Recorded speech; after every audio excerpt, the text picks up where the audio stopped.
La seule et unique personne qui peut la transformer, c'est nous-mêmes. Il n'y a personne qui va venir rentrer dans notre corps pour pouvoir appuyer un bouton pour dire qu'aujourd'hui ça va.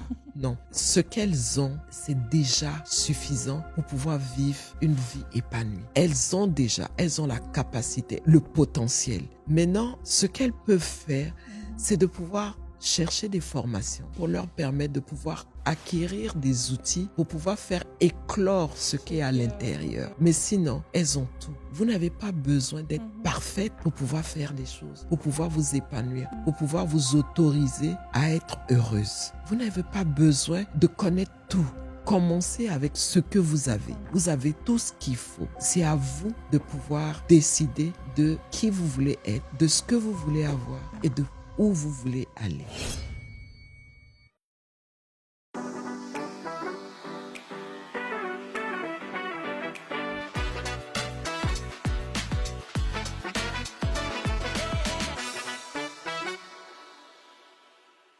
Bienvenue à vous.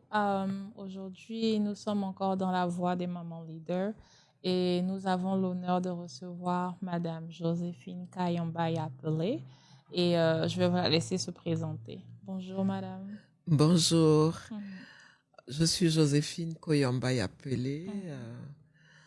Je suis entrepreneur dans le bien-être et la beauté. Okay. Je suis aussi master coach en neurosciences motivationnelles et j'ai aussi la possibilité de reprogrammer les cerveaux pour une vie épanouie. Je suis coach en nutrition aussi. Okay. Wow. Et puis, je suis maman leader. Wow. En tout cas, vraiment, ça mérite de l'acclamation parce que c'est beaucoup de... All right. Et donc, sans plus tarder, nous allons commencer parce que vous avez dit vous êtes coach. J'ai entendu beaucoup de coaching, nutrition, neurosciences. Avant tout, qui étiez-vous avant de devenir cette femme? Like, quel était vos, comment dire ça? Where were you standing before as a woman? Ok. Avant d'être la femme que je suis aujourd'hui, je peux dire que je vivais vraiment dans la survie.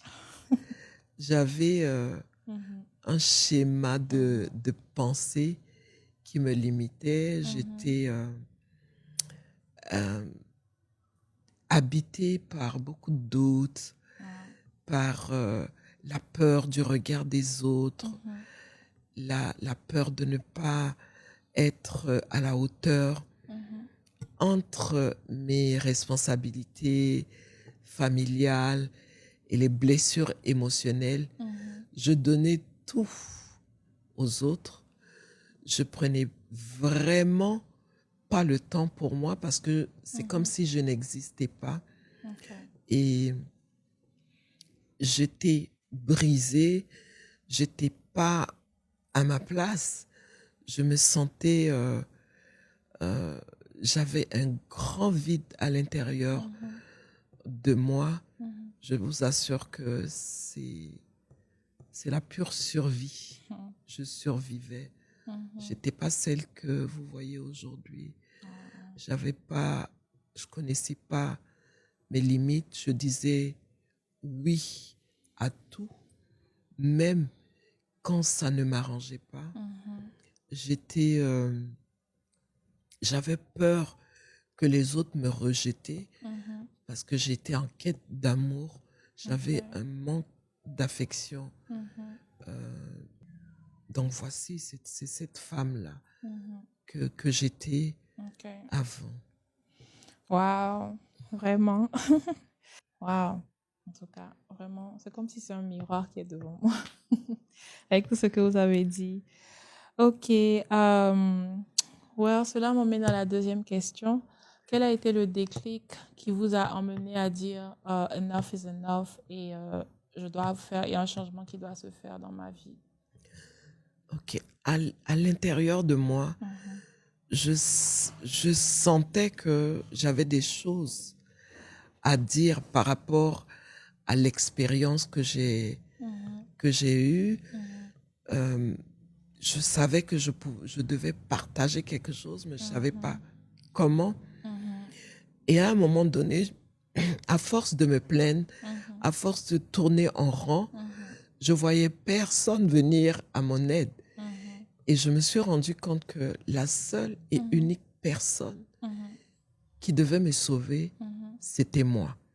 Donc, c'était à moi de chercher mes solutions pour pouvoir me guérir de l'intérieur, pour me permettre de pouvoir prendre ma place et faire ce que je devais faire qui correspondait à mes aspirations profondes. Alors, qu'est-ce que j'ai fait? J'ai commencé à lire. Je lisais, mais c'était des romans et tout. Donc, j'ai commencé à lire dans le développement personnel, les livres de développement personnel. Et j'ai pris des formations pour apprendre qui j'étais. Donc, en leadership, donc j'ai appris à me connaître parce que c'était la base.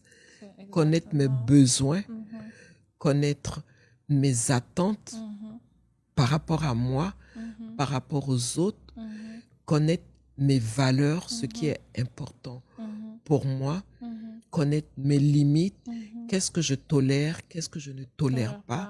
C'est des moments qui sont très difficiles, des décisions qui sont très difficiles, mais nécessaires, importants pour vraiment être aligné avec qui est tout. Et j'ai commencé à apprendre à identifier mes blessures, d'abord à prendre conscience que j'avais des blessures, à les identifier et à les travailler tout doucement pour pouvoir vraiment me sentir bien et réveiller cette force qui est à l'intérieur de moi et m'aimer inconditionnellement.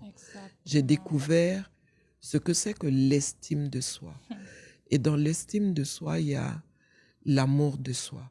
Je voyais que je ne m'aimais pas du tout parce que je me regardais dans le miroir juste pour me maquiller, mais pas pour dire à cette femme que je vois que je l'aime. J'ai commencé à m'aimer, j'ai commencé à apprendre à m'aimer, à développer une image autre que ce que j'avais parce que l'image que j'avais, j'étais trop grosse, j'étais pas belle, j'étais pas présentable et tout. Donc, j'ai commencé à travailler cette image-là de moi. Et tout ça m'a emmené à avoir confiance, à commencer à faire les choses pour voir si j'étais capable. Parce que tout ce que j'ai vécu, tout ce que j'ai entendu, parce que j'ai vécu dans une famille africaine où la fille n'était pas valorisée. C'est pas elle qui aura la capacité financière pour acheter une voiture, pour construire une maison. Ça, c'est les hommes, les garçons, les hommes qui doivent faire ça, qui avaient cette possibilité. Donc, j'ai travaillé à l'école pour prouver à ma famille que j'étais aussi capable. Et quand j'ai eu cette occasion de pouvoir me développer, je vous assure que j'ai foncé, j'ai mis tout en place. Je me suis dit non, je ne peux pas rester là et subir. Et c'est comme ça que j'ai de formation en formation, lecture, et je suis devenue la femme que je suis aujourd'hui. Wow, vraiment, félicitations. Merci. Félicitations. Merci. Vous l'avez résumé, mais je sais que ça demande beaucoup de prise sur soi-même, beaucoup vraiment souvent de jugement et tout ça. Oui. Ce qui nous amène à la troisième question qui est quels ont été les obstacles que vous avez rencontrés durant cette période de refinement? Et oui, voilà. Les obstacles, déjà, moi-même, j'étais un obstacle pour moi-même avec les croyances que j'avais. Il fallait que je travaille ça, mes croyances, pour qu'elles puissent correspondre à ma nouvelle personne. Et c'était difficile pour moi de sortir de là. Il y a eu beaucoup de pleurs, beaucoup de douleurs. Et puis aussi, la personne que j'étais en train de devenir ne correspondait plus à mon environnement. Et donc, les gens me regardaient d'un certain œil. Exactement. Déjà, le regard des autres, des gens, me faisait déjà peur. Parce que c'est quelque chose que vous avez Voilà. combattu. Et maintenant que je suis en train de me transformer pour pouvoir être la femme que je veux être, c'est beaucoup de critiques, c'est beaucoup de rejets, Yes. d'accord, de la part de mon environnement. J'ai dû me séparer de certaines de mes amis, de certaines personnes pour pouvoir évoluer. J'ai dû arrêter de fréquenter certains milieux à cause des critiques. D'accord, à cause des critiques, à cause des paroles méchantes et tout. Donc, j'ai dû me séparer de ça. Par rapport à mon côté entrepreneur, j'ai dû être seule. La solitude. Parce que tout le monde te laisse parce que il n'y a que toi qui crois à ton projet. Et j'ai senti cette solitude à un moment donné. Et c'est tout ça qui fait qui a fait cette force dans ma transformation. J'ai pas baissé les bras, j'ai continué et aujourd'hui je regrette pas du tout. Wow. Tous ces épreuves, ces difficultés m'ont forgé. J'ai continué, j'ai avancé, j'ai pleuré. J'étais sur le point d'abandonner à des moments, mais je me suis dit, personne ne viendra de l'extérieur parce que j'ai vécu avec ça pendant longtemps. Personne ne m'a sauvée. Donc, il n'y a que moi et moi seule. Et donc, j'ai continué, j'ai persévéré pour arriver là et continuer ma route vers ce qui est vraiment nécessaire pour moi. Wow. All right. Et donc, comment votre engagement a transformé, like l'engagement que vous avez pris qui a transformé votre vie, comment ça vous a impacté et puis aussi votre entourage? Qu'est-ce que vous pouvez dire like? Oui, il y a beaucoup de changements déjà en moi. Donc, je suis devenue une femme épanouie. Je sais ce que je veux. Je sais où je vais. Je m'aime vraiment inconditionnellement. Et cela fait que ça a changé la perception que les gens avaient de moi. Puisque moi-même, j'ai changé cette perception de moi. Et donc, ma relation avec, avec mes amis ont complètement changé.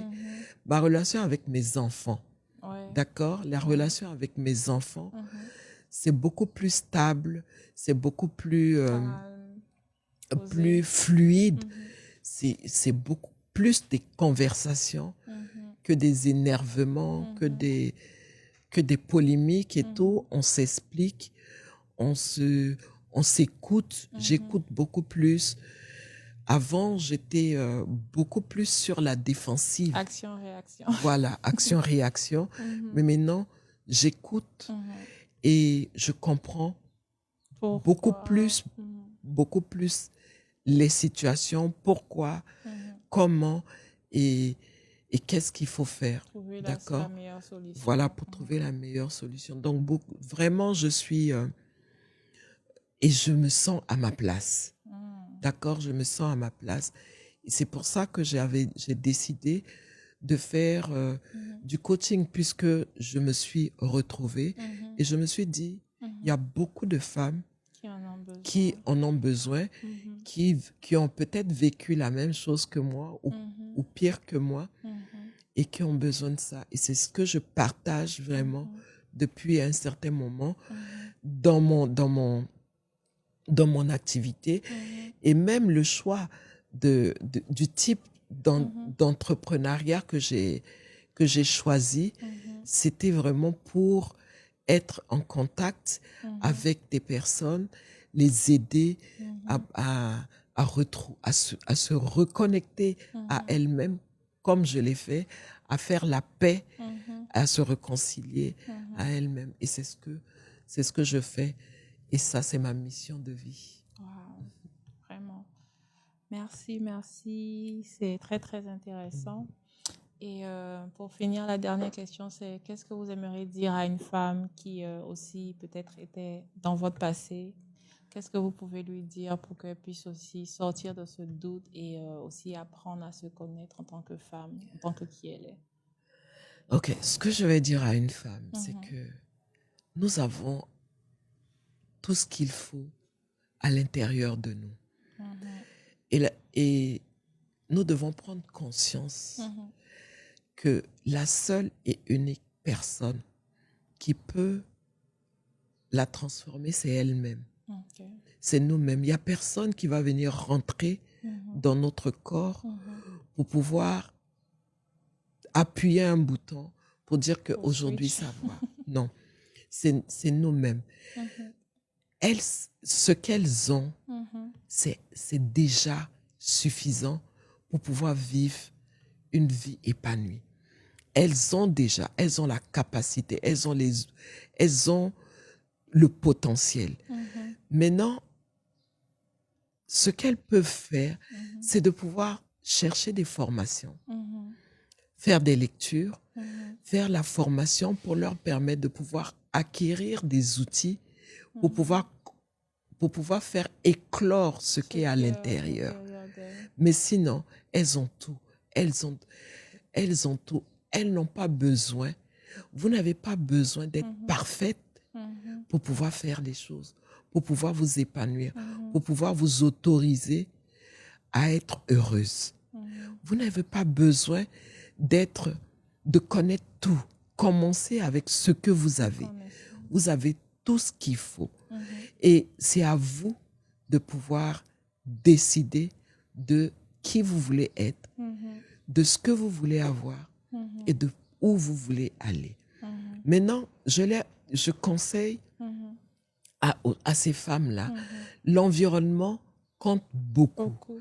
Parce que moi-même, j'ai dû changer d'environnement pour pouvoir qui correspond à ce que je voulais. Et cet environnement m'a aidé beaucoup. Et je conseille à ces femmes de pouvoir chercher un environnement comme l'association des mamans leaders, d'accord, dans lequel, dans cette association, il y a beaucoup de formations et l'interaction avec les autres mamans vont les aider à pouvoir vraiment utiliser leur potentiel pour être la personne qu'elles veulent être, avoir et aller vers où elles veulent aller.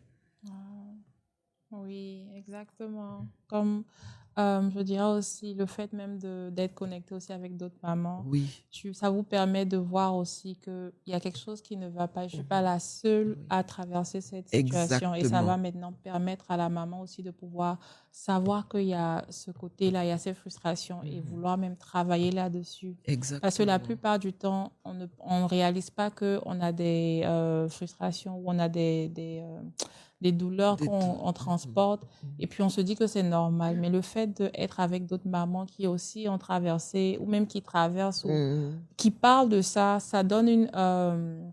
comment dire ça? Ça te met à l'aise pour pouvoir vraiment aussi se dire « Ah, mais ok, donc moi aussi, ce qu'elle dit là, je vois que c'est comme ça, donc c'est ce que ça veut dire. » Et c'est vraiment très important comme vous avez dit, d'avoir cette communauté, d'avoir cet environnement où on peut vraiment être qui on est, ou même si on ne sait pas savoir qui on est, se lâcher et puis aussi pouvoir être transformé pour devenir qui nous devons être. Parce que souvent aussi, on a comme l'impression qu'on est la seule à vivre ce qu'on est en train de vivre. Mais si on fréquente Mhm. des associations, Mhm. on va se rendre compte qu'en fait, on n'est pas la seule. Et Exactement. quelquefois, ce qu'on vit, c'est Mhm. encore moindre que ce Mhm. que D'autres d'autres personnes. d'autres Mhm. femmes vivent. Mhm.